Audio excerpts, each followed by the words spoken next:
Film की शुरुआत होती है पूरी दुनिया को दिखाने से, जिसके बाद अमेरिका दिखाया गया जहाँ सूरज निकल रहा था, यानी कि नॉर्मल दिन की तरह आज की भी शुरुआत हुई। और अब हम अमेरिका में रहने वाली एक फैमिली को देखते हैं। इनमें फैमिली का हेड था, उसकी वाइफ थी अमेंडा और 2 बच्चे थे। आदमी तो काफी अच्छी आदत का था, गुस्सा उसे कम आता था, लेकिन उसकी वाइफ अमेंडा काफी गुस्से वाली थी। लोगों को पसंद ना करना, सब पर शक करना, चिड़चिड़ापन उसमें बहुत ज्यादा था। दोनों हस्बैंड वाइफ ही जॉब करती थी। उनकी बेटी काफी मासूम थी, उसे सीजन देखने का बहुत शौक था, जबकि बेटा थोड़ा शरारती था। आज सुबह जैसी अमेंडा की हस्बैंड की आंख खुली तो अमेंडा का मूड आज काफी अच्छा था। वो अपने हस्बैंड को कहती है कि मेरा दिल कर रहा है हम छुट्टियां मनाने चले, इसीलिए मैंने आइलैंड पर हमारे लिए एक घर बुक किया है। अब उसका हस्बैंड मना नहीं कर सकता था, मान जाता है। ये सब तैयार हुई और कुछ ही देर की बाद आइलैंड पर जाने के लिए निकल पड़ी। ये गाड़ी में बैठी इंजॉय कर रही थी, काफी खुश थी। फिर कुछ घंटों का सफर करने के बाद उस घर में पहुंच जाते हैं जो अमेंडा ने बुक किया था। घर काफी शानदार था, सबको बहुत पसंद आता है। बच्चे पूल में नहाने लगी, उसका हस्बैंड सामान रखने में मसरूफ हो गया, जबकि अमेंडा मार्केट चली जाती है जरूरत खाने पीने का सामान लेने के लिए। वो बहुत खुश थी। सारा सामान खरीदने के बाद जब गाड़ी में सामान रख रही थी तो वहाँ एक और आदमी को देखती है जो खाने पीने का बहुत सारा सामान गाड़ी में रख रहा था। ये एक पूरी फैमिली के लिए बहुत ज्यादा खाना था। ऐसा लग रहा था जैसे दुनिया खत्म होने वाली हो और ये उसकी तैयारी कर रहा हो। अब ये चीज अमेंडा को अजीब तो लगी, लेकिन वो उससे बिना कोई बात कहे वहाँ से चली जाती है। घर आने के बाद ये फैमिली तैयार हुई और बीच पर चले जाती है। ये सुकून से वहाँ बैठकर एंजॉय कर रही थी, जहाँ तभी इनकी नजर एक काफी बड़ी शिप पर गई जो समंदर में इनसे काफी दूर थी। ये सोचते हैं कि वो अपना रास्ता बदल लेगी, पर 2 घंटे के बाद भी वो शिप उसी जगह पर ही रही, बल्कि अब तो और मजीद आगे आ गई। इन्हें अजीब लगा, पर धीरे धीरे शिप और करीब आती गई। ये घबरा जाती है, समझ गई थी कि कोई गड़बड़ है, इसलिए अमेंडा का हस्बैंड सबको वहाँ से भागने का कहता है। घबराते हुए सब इधर उधर भागने लगे और बीच पर एक ही पल में हंगामा मच गया। शिप तो अभी भी नहीं रुकी, वो समंदर से बाहर ही आ गई, फिर बीच पर आकर रुक जाती है। ऐसा लग रहा था जैसे उसे कोई कंट्रोल ही ना कर रहा हो। ये हादसा बहुत अजीब था। कुछ ही देर में पूरे बीच को खाली कर दिया गया। एक गार्ड से इन्हें पता चला कि सिस्टम में किसी गड़बड़ी की वजह से ऐसा हुआ। ये न सिर्फ इस शिप के साथ बल्कि और भी कई सारी शिप्स के साथ हो चुका है। ये फैमिली यहाँ से सीधा घर गई। तब पता चला कि इंटरनेट भी नहीं आ रहा और तो टीवी पर भी कोई चैनल नहीं आ रहा था। ये अपने लिए ऑनलाइन खाना नहीं मंगवा सकती थी, इसलिए जो था वो ही खाकर अपना गुजारा करती है। रात को बच्चे सो गई, जबकि अमेंडा और उसका हस्बैंड नीचे शराब पी रही थी, जहाँ अचानक इनके दरवाजे पर दस्तक हुई। ये चौंक गई कि कौन हो सकता है। इन्होंने जब दरवाजा खोला तो सामने स्कॉट नाम का एक आदमी और उसकी बेटी खड़ी थी। दोनों हस्बैंड वाइफ काफी हैरान हुई, क्योंकि इस तरह किसी अजनबी का उनके घर आना काफी अजीब था। स्कॉट अमेंडा को कहता है, मैडम ये घर मेरा है, आपकी मुझसे ही बात हुई थी ऑनलाइन। पर अमेंडा को शक हो रहा था क्योंकि उनकी कॉल पर बात नहीं हुई थी। स्कॉट कहता है, क्या हम अंदर आ सकते हैं? जिस पर अमेंडा का हस्बैंड उन्हें घर के अंदर ले आया। स्कॉट उन्हें बताता है कि हम शहर में रहते हैं, पर वहाँ अचानक पावर चली गई है, हर जगह अंधेरा छा गया है। मैं आप लोगों से ये कहना चाहता हूँ कि मुझे पता है आप यहाँ छुट्टियां मनाने आए हैं, आप लोगों ने पैसे दिए हैं, तो हम आपको जाने के लिए नहीं कह रहे, बस हम भी यहाँ रहना चाहते हैं। आपको तंग नहीं करेंगे, बेसमेंट में ही सो जाएंगे, यहाँ तक कि मैं आप लोगों को पैसे भी दे दूंगा। और अब वो उनके $1000 वापस कर देता है। अमेंडा के हस्बैंड को तो उन पर कोई शक नहीं था, वो मान गया कि ये लोग यहाँ रह नहीं। पर अमेंडा इतनी आसानी से मानने वाली नहीं थी। वो उनसे कहती है, ये सोच मैं आपको यहाँ रहने की इजाजत नहीं दे सकती, क्योंकि अजनबियों के साथ रहने में मुझे मसला है। पर जब दोनों हस्बैंड वाइफ अकेले में बात करने गई तो अमेंडा कहती है कि मुझे उन पर शक है, वो यहाँ गलत इरादे से आए हैं। उसका हस्बैंड कहता है कि वो मुसीबत में है, हमें उनकी मदद करनी चाहिए, मुझे नहीं लगता कि वो हमें कोई नुकसान पहुंचाएंगे। अच्छा एक काम करती है, आखिरी बार मैं उनसे बात करता हूँ, मुझे अगर कहीं भी कोई गड़बड़ी लगी तो मैं उन्हें यहाँ से जाने का कह दूंगा। इसलिए ये लोग एक बार फिर उनसे बात करने लगते हैं। स्कॉट काफी अच्छे से इनसे बात करता है। ये नहीं लग रहा था कि वो कोई खतरनाक आदमी है, बल्कि वो तो अंदर से थोड़ा घबराया हुआ था। इन्हें जब यकीन हो गया तो अमेंडा मान जाती है। तभी स्कॉट की बेटी टीवी चलाती है, हर जगह बस इमरजेंसी ब्रॉडकास्ट लिखा आ रहा था। इससे ये बात तो साफ हो गई कि स्कॉट सच कह रहा था कि पावर चली गई, ना इंटरनेट आ रहा था और ना ही कोई चैनल चल रहा था। इन लोगों को पक्का यकीन हो गया था कि सच में कोई गड़बड़ जरूर है। सारे बिगड़ते हालात इन्हें उलझन में डाल रही थी। स्कॉट एक गवर्नमेंट ऑफिसर था, इसीलिए उसे कहीं ना कहीं शक था कि सूरत हाल क्या है। यही वजह थी की परेशानी उसके चेहरे से साफ नजर आ रही। अगली सुबह अमेंडा की बेटी कहती है, मामा मैंने अगला एपिसोड देखना है, इंटरनेट नहीं आ रहा, आप कुछ करें। अब जब अमेंडा ने अपना फोन चेक किया तो वहाँ कुछ इमरजेंसी खबरें आई हुई थी। वो जैसे ही अपने हस्बैंड को दिखाती है वो गायब हो गई। उसका हस्बैंड कहते हैं कि शायद पूरे सिस्टम को किसी ने हैक कर लिया है, जबकि अमेंडा को बस एक ही फिक्र थी कि हमारे घर में दो अजनबी हैं। अमेंडा का हस्बैंड कहता है कि मैं जरा बाहर जा रहा हूँ, शायद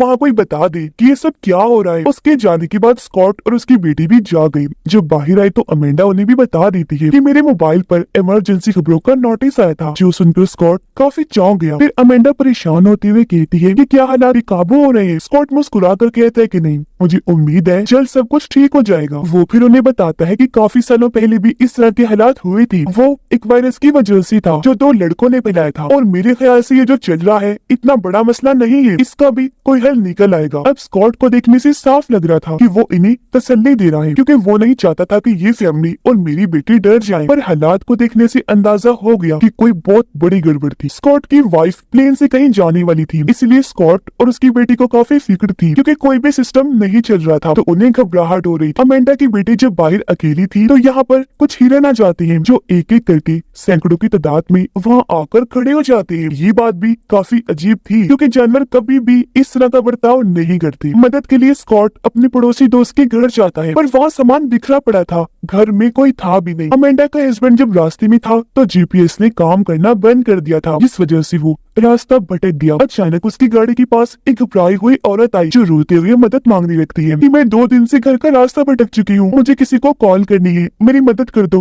प्लीज। लेकिन वो इतना घबराई हुई थी कि अमेंडा का हस्बैंड भी परेशान हो जाता है, बिना उसकी कोई मदद किए वहाँ से निकल जाता है। थोड़ा आगे चलने पर उसे प्लेन की आवाज आई। इसने जब पीछे मुड़कर देखा तो बिल्कुल पीछे प्लेन वहाँ लाल रंग की कोई चीज गिरा रहा था। अमेंडा का हस्बैंड घबरा गया, गाड़ी भगाने लगा, पर जब प्लेन पास आया तो पता चला कि वो लाल रंग की चीज दरअसल लाल पेपर्स थी, जिस पर फारसी जुबान में कुछ लिखा हुआ था। स्कॉट को पता था कि मेरे दोस्त के पास सैटेलाइट सिग्नल्स वाला फोन है, इसीलिए वो अंदर जाकर उस फोन को ले लेता है, इस उम्मीद के साथ कि शायद ये काम कर जाए। अमेंडा के बच्चे इस सबसे अनजान जंगल में चले जाते हैं। उन्हें वहाँ एक कैबिन मिला, जिसके अंदर ये दोनों चले गए, पर यहाँ कोई भी नहीं था। अमेंडा की बेटी ने अपने भाई को हिरन वाली बात बताई, लेकिन उसे यकीन नहीं हुआ। उल्टा वो उसे डराने के लिए डरावनी कहानी सुनाने लगता है, जिसके बाद भी वहाँ से निकल आई। स्कॉट उधर सैटेलाइट फोन चलाने की कोशिश कर रहा था, पर वो भी काम नहीं कर रहा था, क्योंकि कुछ देर पहले हमें आसमान में दिखाया गया कि अमेरिका के सैटेलाइट ने अपना रुख बदल लिया है। तो यही वजह है कि स्कॉट का सैटेलाइट फोन काम नहीं कर रहा था, जिसके बाद वो एक बीच पर आ गया। देखता है कि यहाँ एक प्लेन तबाह हुआ पड़ा है, हर तरफ लाशें ही लाशें बिखरी पड़ी थी। हिला देने वाला नजारा था, क्योंकि कोई भी जिंदा नहीं बचा था कि वहाँ जख्मी हालत में हो, बस लाशें ही थी। तभी वो देखता है कि एक और प्लेन इसी तरफ आ रहा है। स्कॉट समझ गया कि ये इधर तबाह हो जाएगा, तो जान बचाकर वो जल्दी से यहाँ से भागने लगा। प्लेन समंदर किनारे आकर तबाह हो गया। तब तक स्कॉट घर के अंदर जा चुका था, पर ये क्रैश तबाह होने की वजह से एक काफी बड़ी पानी की लहर घर से आकर टकरा जाती है, जिससे स्कॉट पूरा गीला हो गया। ये सारी सूरत हाल देखकर वो घबरा गया, क्योंकि उसे अब तक यकीन हो गया था कि हालात सच में काबू से बाहर है। घर आकर वो अपनी बेटी को नहीं बताता कि मैंने प्लेन को क्रैश होते हुए देखा, बल्कि वो ये कह देता है कि मैं पूल में गिर गया था तो कपड़े गीले हो गए। वो फिर अपनी बेटी को दूसरे कपड़े लेने भेज देता है। अमेंडा को सारे हालात बताते हुए कहता है कि सैटेलाइट फोन काम करना बंद कर गई है। ये बात काफी हैरान कौन है, क्योंकि सब कुछ बंद हो भी जाए तब भी सैटेलाइट फोन बंद नहीं होते। पर अमेंडा को उसकी बातों पर यकीन नहीं आ रहा था, इसलिए वो आखिर ये बता ही देता है कि मैंने एक प्लेन को तबाह होते हुए देखा है। बच्चे अभी भी घर से बाहर थे। अब अचानक इन्हें जोरों की आवाज सुनाई देने लगी, जो इतनी ऊंची और अजीब थी कि इन्हें कानों पर हाथ रखने पड़ते हैं। अमेंडा को बच्चों की टेंशन हो रही थी, इसलिए वो उन्हें ढूंढते हुए जंगल में चली जाती है। बच्चे मिल गए जिन्हें वो घर ले आई। सब लोग तो ठीक थे, पर अमेंडा का हस्बैंड अभी तक वापस नहीं आया, जिससे इनको फिक्र हो रही थी। अमेंडा का बेटा कहता है पता नहीं वो आवाज कैसी थी, मैंने ठीक से कान बंद नहीं किए, इसलिए अब मुझे अजीब सा महसूस हो रहा है। बच्चों को कमरे में भेजने के बाद अमेंडा स्कॉट से पूछती है कि बताओ वो चीज क्या थी जिसकी आवाज आई थी। मुझे पता है कि तुम इस बारे में जानते हो। स्कॉट कहते हैं कि ये ना कोई प्लेन की आवाज थी और ना ही बॉम्ब की। मेरे हिसाब से ये कोई आवाज की लहर वाला हथियार था। ये लोग काफी परेशान हो जाते हैं। अमेंडा कहती है मुझे अपने हस्बैंड की फिक्र हो रही है, न जाने वो कहाँ रह गई। जिसके बाद वो इन्हें बताती है कि मैंने 2 दिन पहले मार्केट में एक आदमी को देखा था। वो ढेर सारा खाना और पीने का पानी अपनी गाड़ी में रख रहा था। मेरे हिसाब से उसे पता था कि ये सब होने वाला है, इसीलिए वो पहले ही सबकी तैयारी कर रहा था। ये सुन स्कॉट बताता है कि वो मेरा दोस्त है, उसे पहले ही इन हालात का अंदाजा हो जाता है, तो इन सब से निपटने के लिए वो पहले ही तैयारी कर लेता है। तभी यहाँ अमेंडा का हस्बैंड भी आ गया, जो बहुत ज्यादा डरा हुआ था। वो इन्हें लाल कागज देते हुए बताता है कि ये एक प्लेन नीचे फेंक रहा था। अब अमेंडा के बेटे ने यहाँ लिखे गए एक लफ्ज को पहचान लिया था, क्योंकि ये ये लफ्ज उसने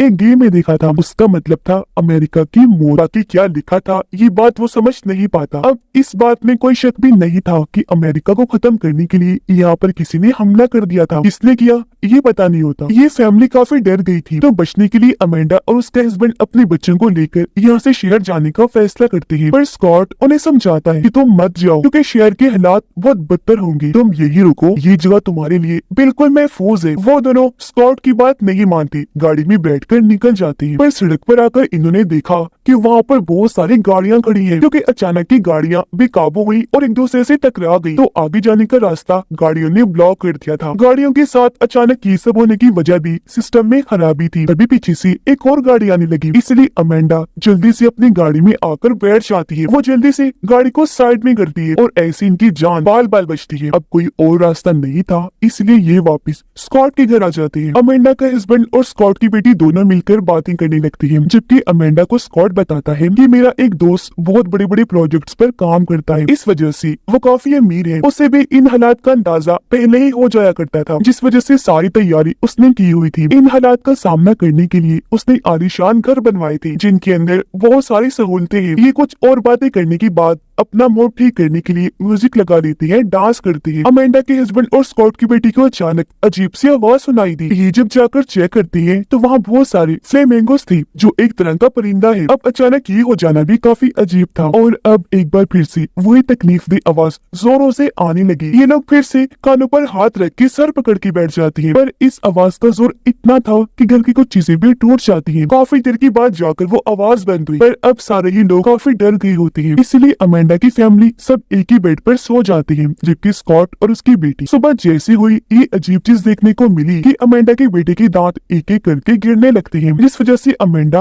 और उसका हस्बैंड काफी घबरा गई। समझ ही नहीं आ रही थी कि आखिर यहाँ चल क्या रहा है। अब तो हदें ही पार हो रही थी। उनकी समझ से बाहर था कि अब हम क्या करें, मदद के लिए किसी को फोन भी नहीं कर सकते। स्कॉट अमेंडा को कहता है कि वो आदमी जिसे तुमने ढेर सारा सामान खरीदते हुए देखा था, यानी मेरा दोस्त, वो यहाँ पास ही में रहता है। मुझे यकीन है कि उसके पास बहुत सारा सामान है, तो उसके पास हमें कोई दवाई मिल सकती है जो हम तुम्हारे बेटे को दे देंगे। इसलिए अब अमेंडा के बेटे को लेकर उसकी डैड और स्कॉट उस दोस्त के घर जाते हैं। जब ये वहाँ पहुंची तो उसका दोस्त घर के अंदर था, उसके हाथ में गन थी। वो कहता है कि गाड़ी कुछ दूरी पर खड़ी कर दो, हम फिर बात करते हैं। स्कॉट उसके इस बर्ताव पर हैरान था, क्योंकि दोनों पहले दोस्त हुआ करती थी, पर अब उसका दोस्त पूरी तरह से बदल गया था। ऐसा लग रहा था इसे जिंदा रहने के लिए इंसानों के बीच जंग शुरू हो गई हो। स्कॉट उससे मदद मांगता है। अमेंडा का हस्बैंड उसे बताने लगा कि मेरे बेटे के साथ अजीब हो रहा है, वो उल्टियां कर रहा है, साथ ही उसकी दांत भी झड़ रही हैं। इसमें आप कुछ कर दीजिए प्लीज। जिस पर स्कॉट का दोस्त कहता है कि दांत गिरना कोई बड़ी बात नहीं है, ये और भी कई सारे लोगों के साथ हो चुका है। तेज आवाज जो बार बार सुनाई देती है वो सीधा दिमाग पर असर करती है, उसकी वजह से हुआ होगा। तो इस सिलसिले में मैं आप लोगों की कोई मदद नहीं कर सकता, अब जाओ यहाँ से। स्कॉट को काफी हैरत हुई। वो कहता है ये तुम कैसी बातें कर रहे हो, भूल गए हम दोस्त हैं। उसने जवाब दिया वो सारी बातें पुरानी हो चुकी है स्कॉट, और अब सब कुछ बदल चुका है। हम लोगों पर हमला हो चुका है, यहाँ एक जंग छिड़ गई है, और मुझे जो ठीक लगेगा मैं वही करूंगा। मैं अपनी फैमिली को बचाना चाहता हूँ और तुम अपनी, तो बताओ अब मैं क्या करूँ। इस बात पर स्कॉट को गुस्सा आ गया। दोनों के बीच बहस छिड़ गई, जो इतनी बढ़ गई कि ये एक दूसरे पर गन तान लेते हैं। पर अमेंडा का हस्बैंड इनके बीच में आकर दोनों को समझाता है। फिर स्कॉट के दोस्त से मिन्नतें करने लगा कि प्लीज हमारी मदद कर दो, अगर आप मेरी जगह होती तो क्या करते, मैं तो आपकी मदद कर देता, मैं आपको पैसे भी देने को तैयार हूँ। ये सुनकर स्कॉट का दोस्त कहते हैं कि जब दुनिया ही नहीं रहेगी, गवर्नमेंट नहीं रहेगी, कोई कानून ही नहीं रहेगा, तो ये पैसा किस काम आएगा। और अब यहाँ वो इनकी मदद कर देता है, इन्हें अमेंडा के बेटे के लिए दवाई दे देता है। तो उसने ये भी बताया कि ये काम मेरे ख्याल से कोरियंस का है या चाइनीज का है, या फिर ईरान का भी हो सकता है, या फिर किसी और दुश्मन मुल्क का, क्योंकि अमेरिका ने इतने सालों में बहुत सारे दुश्मन बना दिए हैं जो सब एक होकर अमेरिका के खिलाफ खड़े हैं। पर यहाँ किसी के पास भी सही जानकारी नहीं थी। फिर अब दवाई लेने के बाद अमेंडा का हस्बैंड और स्कॉट गाड़ी में बैठ जाती हैं। यहाँ स्कॉट उसे बताता है कि सारे हालात को देखकर मैं पहले ही समझ गया था कि ऐसा होने वाला है। अमेंडा का हस्बैंड पूछता है कि क्या मतलब है तुम्हारा, जिस पर वो कहता है कि कोई दुश्मन मुल्क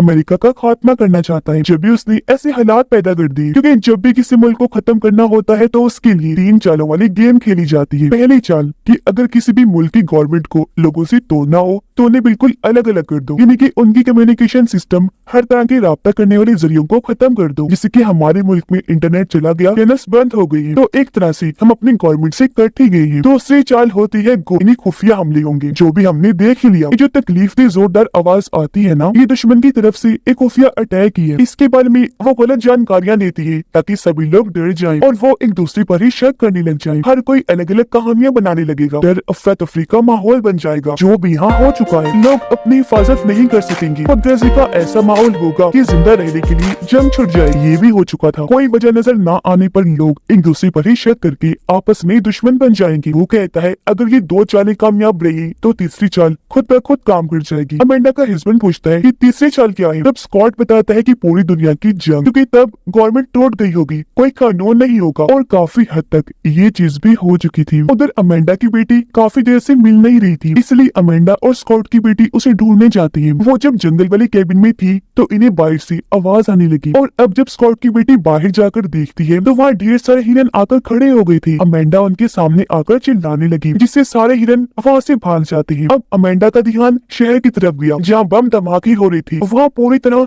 जंग का माहौल बन गया था, लोगों के चिल्लाने की आवाजें आ रही थी, जिसका मतलब था कि ये लोग जहाँ पर थे वो महफूज जगह थी। शहर में कानून ना होने की वजह से लोगों ने एक दूसरे को मारना, लूटना और गलत काम करना शुरू कर दिए थे, क्योंकि जब गवर्नमेंट और कानून टूटता है तो यही सब होता है। जिसके बाद हम अमेंडा की बेटी को देखते हैं, जो उस घर में थी जिसका जिक्र स्कॉट ने किया भी था, यानी जो उसका अमीर दोस्त था, जो जगह इतनी महफूज थी कि वो हिफाजती बंकर की तरह काम कर रही थी। यहाँ जरूरत की हर चीज थी, जैसे यहाँ ढेर सारा खाना था, पावर थी, इंटरनेट भी इस जगह पर चल रहा था। इसके अलावा डीवीडी और कई सारी सीडीज थी, और क्योंकि उसकी पसंदीदा सीजन का आखिरी एपिसोड रह गया था, इसलिए वो वहाँ बैठकर वो देखने लग जाती है। आखिर में पता चला कि सच में बहुत सारे मुल्कों ने मिलकर अमेरिका पर हमला कर दिया था, क्योंकि वो अमेरिका को पूरी तरह मिटाना चाहते थे। और रही बात तेज आवाज हिरन की बर्ताव की, वो खुफिया हमलों की वजह से हो रहा था। और अब अमेंडा की बेटी को एक बहुत परफेक्ट जगह मिल गई थी, जहाँ ये पूरी फैमिली हमेशा आराम से रह सकती है। इसी के साथ ये फिल्म भी इधर ही खत्म हो जाती है।